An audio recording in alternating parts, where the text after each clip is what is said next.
Colosseum in Rome, Italy. Located just east of the Roman Forum, the massive stone amphitheater known as the Colosseum was commissioned around AD 70 to 72 by Emperor Vespasian of the Flavian dynasty as a gift to the Roman people. In AD 80, Vespasian's son Titus opened the Colosseum, officially known as the Flavian Amphitheater, with 100 days of games, including gladiatorial combats and wild animal fights. After 4 centuries of active use, the magnificent arena fell into neglect, and up until the 18th century it was used as a source of building materials. Though 2/3 of the original Colosseum has been destroyed over time, the amphitheater remains a popular tourist destination, as well as an iconic symbol of Rome and its long, tumultuous history. Origins of the Colosseum. Even after the decadent Roman Emperor Nero took his own life in AD 68, his misrule and excesses fueled a series of civil wars. No fewer than 4 emperors took the throne in the tumultuous year after Nero's death. The 4th, Vespasian, would end up ruling for 10 years. The Flavian emperors, as Vespasian and his sons Titus and Domitian were known, attempted to tone down the excesses of the Roman court, restore Senate authority and promote public welfare. Around 70 to 72, Vespasian returned to the Roman people the lush land near the center of the city, where Nero had built an enormous palace for himself after a great fire ripped through Rome in AD 64. On the site of that golden palace, he decreed, would be built a new amphitheater where the public could enjoy gladiatorial combats and other forms of entertainment. After nearly a decade of construction, a relatively quick time period for a project of such a grand scale, Titus officially dedicated the Colosseum in AD 80 with a festival including 100 days of games.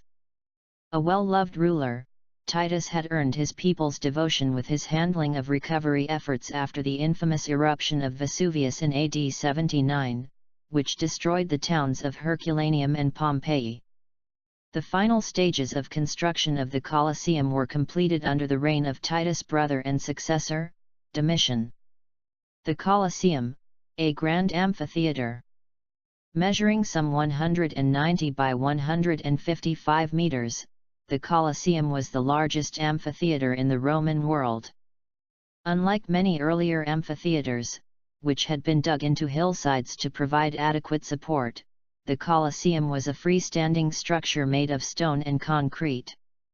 The distinctive exterior had 3 stories of arched entrances, a total of around 80 supported by semicircular columns. Each story contained columns of a different order. At the bottom were columns of the relatively simple Doric order, followed by Ionic and topped by the ornate Corinthian order. Located just near the main entrance to the Colosseum was the Arch of Constantine, built in AD 315 in honor of Constantine's victory over Maxentius at Pons Milvius. Inside, the Colosseum had seating for more than 50,000 spectators, who may have been arranged according to social ranking but were most likely packed into the space like sardines in a can.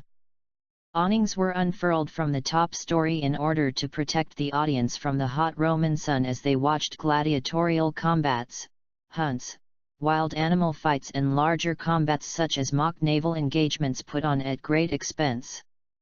The vast majority of the combatants who fought in front of Colosseum audiences in ancient Rome were men.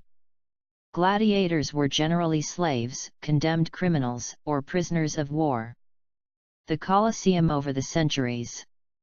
The Colosseum saw some 4 centuries of active use, until the struggles of the Western Roman Empire and the gradual change in public tastes put an end to gladiatorial combats and other large public entertainments by the 6th century AD.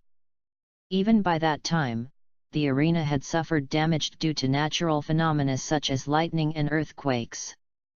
In the centuries to come, the Colosseum was abandoned completely, and used as a quarry for numerous building projects, including the cathedrals of St. Peter and St. John Lateran, the Palazzo Venezia and defense fortifications along the Tiber River.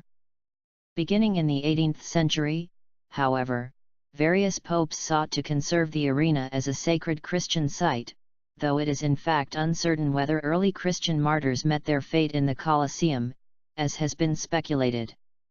By the 20th century, a combination of weather, natural disasters, neglect, and vandalism had destroyed nearly two-thirds of the original Colosseum, including all of the arena's marble seats and its decorative elements.